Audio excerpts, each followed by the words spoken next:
Hey, it's John Pollock, and this is Fight News Now, the MMA edition.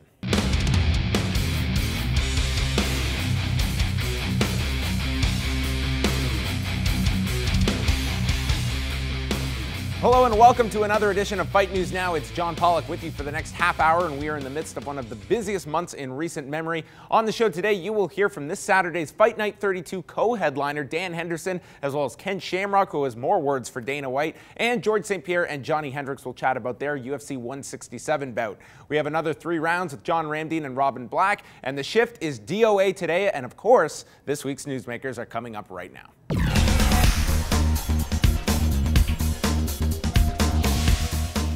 This Saturday, the UFC returns for another event in Brazil with Fight Night 32, headlined by a rematch from Pride 32 in 2006 between former world champions Dan Henderson and Vitor Belfort. In 2006, it was Henderson having his arm raised and says that 7 years later, he still has the Phenom figured out. Vitor's a dangerous guy. He's got a lot of knockout power. He's quick, moves forward real quick as well and closes that distance. So, you gotta be real careful with him. Sometimes mentally he doesn't show up, sometimes he does. You never know what you're gonna get, but I'll be expecting to fight the toughest Vitor that's out there, and he's been fighting well lately, so that should be a good one. This is the last fight on my contract, actually, so I don't know if we're gonna renew now or wait and do it after. Either way is fine with me, but I still plan on fighting probably another 3 times next year, and I've got about 5 fights left in me for sure, and we'll see what happens after that.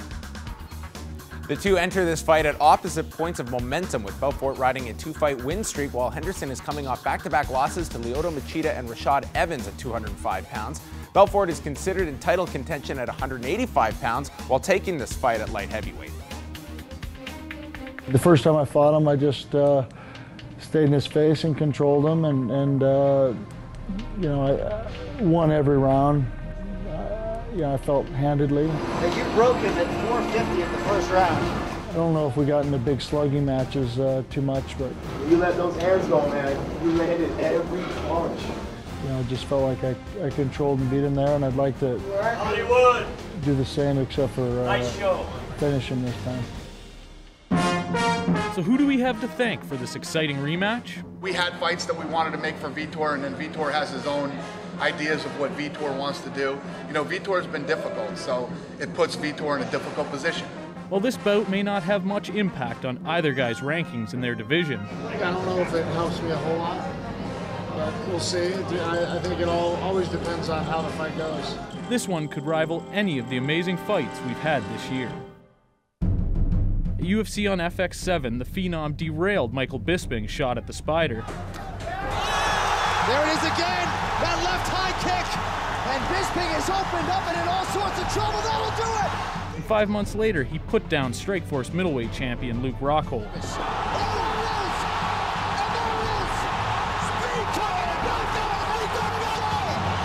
With more than 30 bouts on his resume, the Phenom has looked better than ever.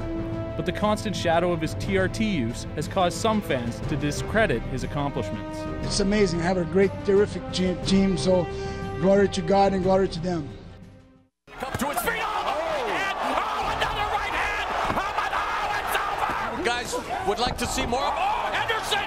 Her fake shot with that right. And the ground and pound. Henderson at the age of 40. Beautiful escape by Hendo. Wow. Henderson scrambling. Whoa. Unbelievable. Stop it. At 43 years of age, Dan Henderson still has all the tools that have made him one of the greatest American mixed martial artists of all time. However, in his last 2 bouts, he has dropped tough split decisions to Lyoto Machida and Rashad Evans. If the former 2-division Pride champion can land his H-bomb, he will surely leave Brazil with another win on his impressive resume. Belfort will come into the bout with a huge home cage advantage, having fought and won in Brazil in 3 of his last 4 fights, and will look to even the score against the American. November is certainly one of the busiest months for the biggest mixed martial arts promotion, and it is propped up by their 20th anniversary event on November the 16th when George St-Pierre defends his welterweight title against Johny Hendricks, with St-Pierre displaying tunnel vision for the man with the iron left hand. I'm very excited fighting Johny Hendricks, the #1 guy right now. A lot of people believe he has the style to beat me. I'm better than him everywhere. I believe that. I respect his power, but I'm not afraid of it. People don't realize I'm the best at not getting hit, not get damaged. I can take a punch. I don't know what's gonna happen in the fight. It's like playing card. You don't show your hand. I'm better than him everywhere. I can wrestle him, overpower him if I want to. I'm not scared of him, and I'm gonna shoot him into that fight. We'll put his chin, his wrestling, and his jiu-jitsu to the test. It's fine line, sometimes between arrogance and confidence. Very confident. I think I'm gonna win. He think he's gonna win, so we're gonna clash and find out. The 30-year-old challenger Johny Hendricks has won his past 6 fights, including wins over stalwarts such as John Fitch, Martin Kampmann, and most recently Carlos Condit, and feels that his unique mix of high-level wrestling and knockout power will put a new man on top of the UFC's welterweight division for the first time since 2008. I'm not scared of him. I don't care about his wrestling. I don't care about his jab. You know, I know what he's going to do. It's mine for the taking. I just have to take it. One thing that I bring that GSP hasn't seen is explosive power. He's seen people who can hit hard, but he's never seen somebody who can close the distance and throw hard. I can finish the fight if I touch him one time. I feel like I have more power, I'm more explosive, I've done everything right. It's just that I gotta prove it November 16th. This past Monday, the UFC and EA Sports made the announcement that UFC light heavyweight champion Jon Jones will be featured on one of the covers of the soon-to-be-released EA Sports UFC video game. EA Sports is holding an online voting tournament amongst the UFC's elite, with fans determining who will be featured on the alternate cover for the game, and voting is open now at ufc.com/covervote. This past Saturday saw Bellator present the rematch of their greatest fight in history as Michael Chandler defended his lightweight title against Eddie Alvarez, with the former 155-pound champion Alvarez narrowly taking the title away from Chandler with a split decision, and it almost guarantees a third fight between these two at some point in 2014. Here's a look at another classic from these two lightweights. Chandler Alvarez. Bellator's lightweight world title, round number 1. To get one hook in, big takedown. Chandler looking to finish. Can he find it in this time? No. Oh, nice combination.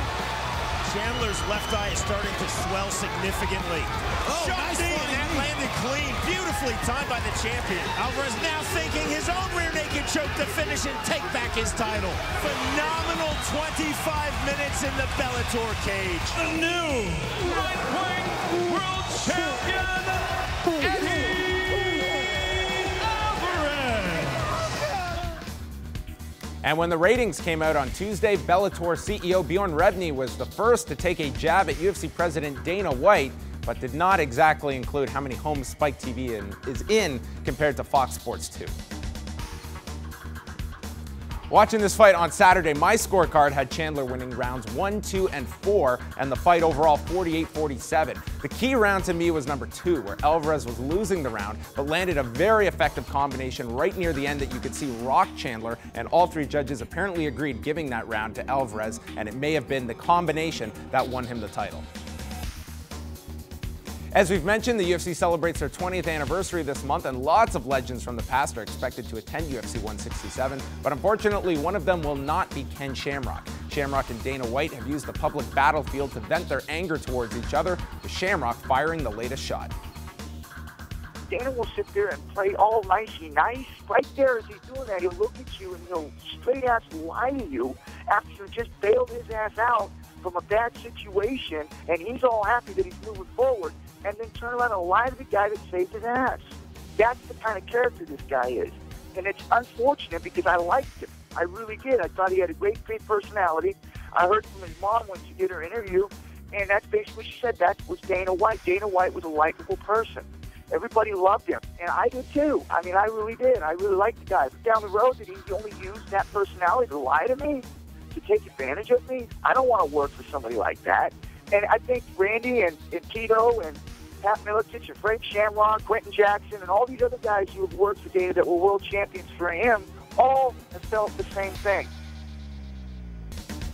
The man that has more fight requests than anyone in the UFC right now is featherweight Conor McGregor. After only 2 fights in the UFC, he has thrown down the gauntlet of challenges throughout the UFC as he is recovering from his most recent knee injury after the Max Holloway fight in August. He is now entertaining the idea of making the move up a weight class.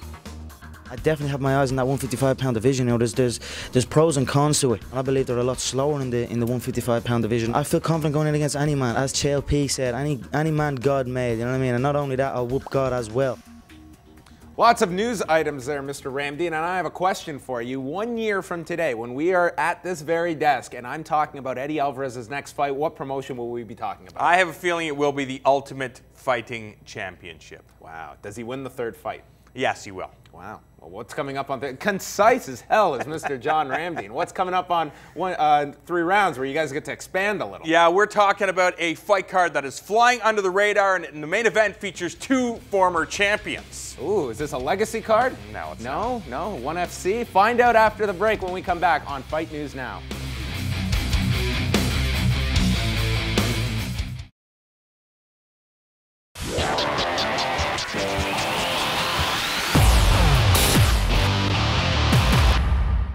Welcome back to Fight News Now. It's John Pollock with you, and we now turn things over to the hosts of 3 rounds. They are John Ramdeen and Robin Black, and we have no less than 3 more UFC shows for between now and the end of the month, along with 3 more Bellator cards. Yeah, it's absolutely nuts time for mixed martial arts right now. We were talking about Fight Night 31, but we completely lost sight of Fight Night 32, which features 2 of the greatest fighters in the history of the sport. Vitor Belfort taking on Dan Henderson. All the action going down on Saturday night in Brazil. The question has to be asked, Robin, who is better all time, Dan Henderson or Vitor Belfort? These 2 are 2 of the most decorated fighters to ever step foot inside of the ring or the cage. They have the history. They help build the sport. But who's better?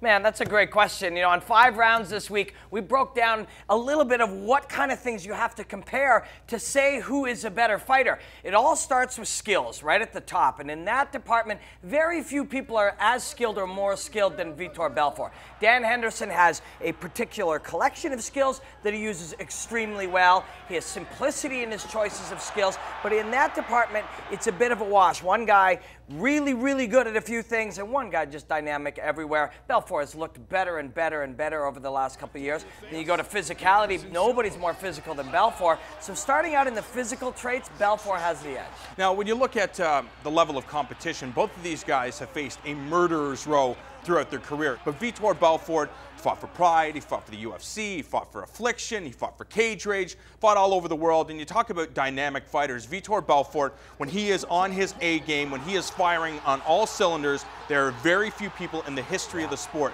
that were better than Vitor Belfort. I agree, and that's why we started the conversation with the physical things, the skills and the physicality, and that physicality of Vitor's is off the charts. And we can talk about how testosterone replacement is added to that, but this has been a driven performer, physical performer for a long time. But if we're talking about who's better, you go into fight IQ, you go into the ability to work your game plan, you go into the ability to improvise, you go into intangibles, you go into all these areas.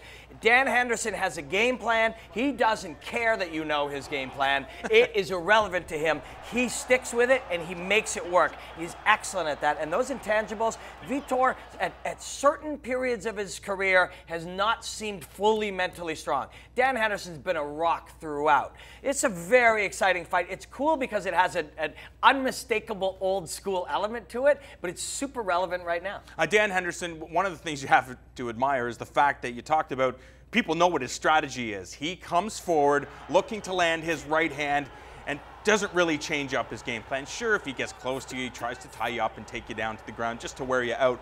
But that's one of the things you have to admire most about Dan Henderson, is that he sticks to what works.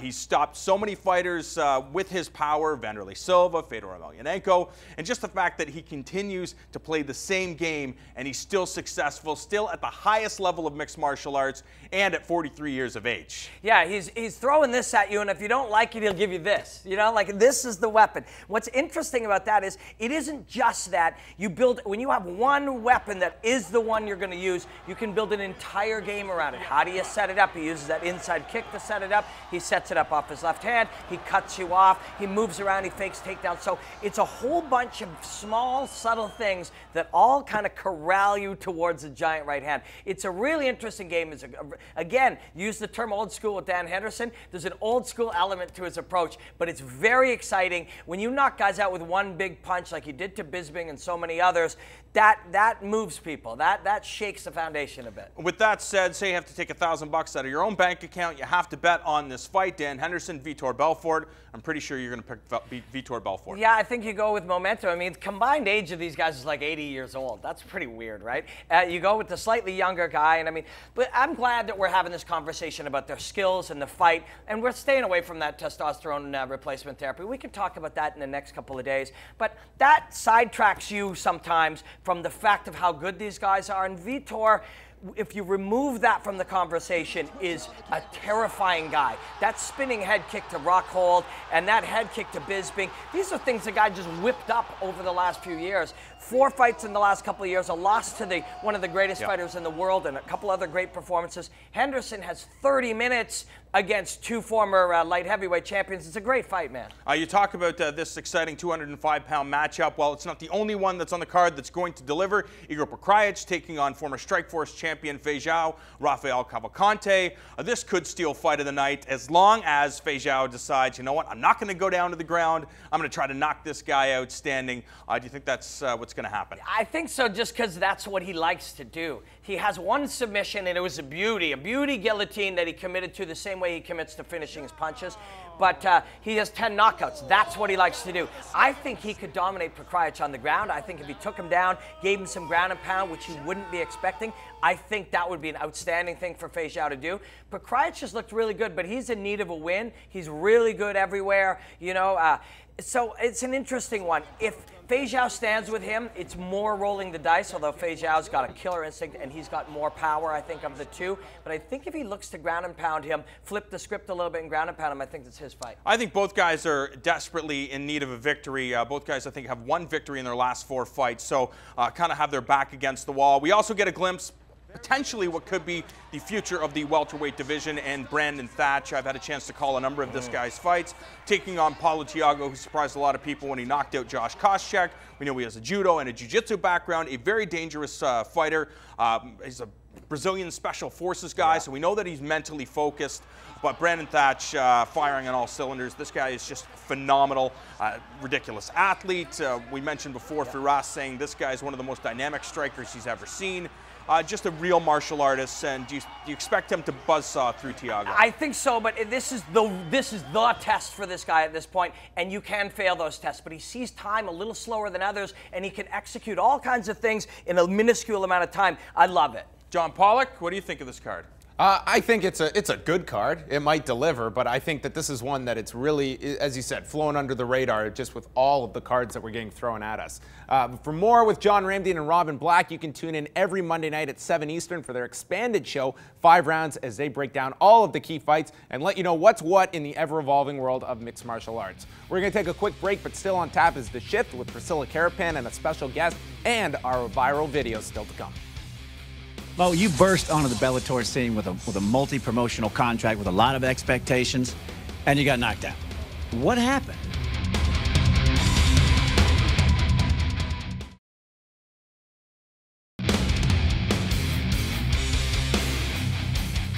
Welcome back to Fight News Now, and the countdown is on for UFC 167, and Fight Network is where you want to be for all of the coverage leading into the November 16th card. All 3 episodes of UFC Primetime are going to be airing leading into this show, as well as the Countdown show.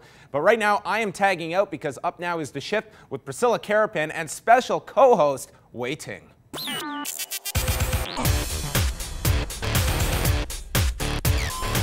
What's up? I'm Priscilla Caripan. This is Wei Ting. And we're going to be playing Dead or Alive 5. Ultimate. Ultimate. Yeah, don't forget the ultimate. Because you're going to get ultimately schooled. All right, so let's start. All right, I'm going to go with my countryman, Lei Feng. Okay, I'm going to pick Mila. She's got some boxing gloves on.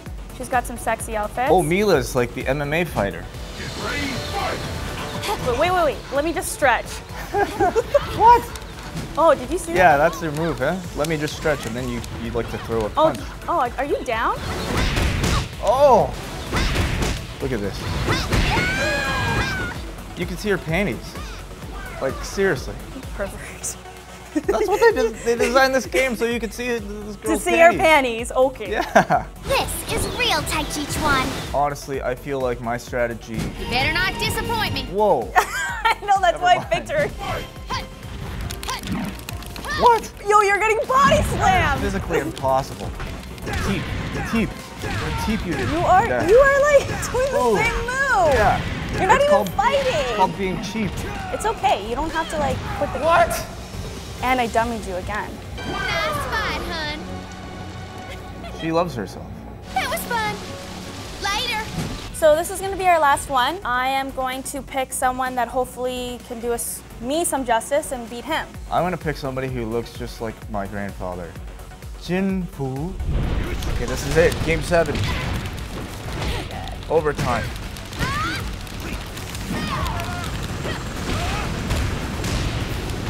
Oh my... No! How? Can you get out of here? You were blocking my screen! Yes! So that was a win for all skinny Asian men everywhere. We're largely underrepresented in the video game fighting That's not even demographic, true. That's but not even true. I won this one for us. All right, so Wei won, I lost, and that's it. This is Dead or Alive 5. Ultimate. Ultimate. We're done. Thanks very much, Priscilla and Wei, and we're going to keep with the theme of DOA because that is exactly what Frank Shamrock was this past Saturday night backstage at the Bellator card when he walked into Muhammad King Mo Lawal's dressing room, and for some final thoughts, Mo was less than ecstatic to be in the presence of a former world champion in Frank Shamrock. Mo, you burst onto the Bellator scene with a multi-promotional contract with a lot of expectations, and you got knocked out. What happened? And you got knocked out. What happened? And you got knocked out. What happened? You know, things happen. You know, I just got caught, but you know, it's fight time, man. Well, you know the fight game. You're a student of boxing. You're a phenomenal wrestler. What are you bringing tonight that's going to change the outcome of the last fight? It's like this, man. I can do all this yip-yapping and gun bumping, but, man, it's time to fight, man. Y'all cutting in my ring time, man.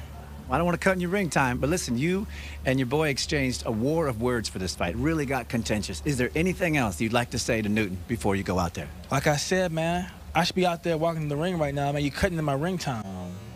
Wow, just running into a brick Lawal. That's how most of my interviews go, actually. But that's going to bring us to a close this week. A big thank you to Dan Henderson, George St-Pierre, Johny Hendricks, Ken Shamrock, and all of our guests that you heard from. For more, you can catch the MMA Report with myself this Thursday at FightNetwork.com, and you can subscribe on iTunes. On behalf of John Ramdeen, Robin Black, Priscilla Caripan, Wei Ting, and our whole Fight Network crew, I'm John Pollock, and enjoy all of the fights this coming weekend.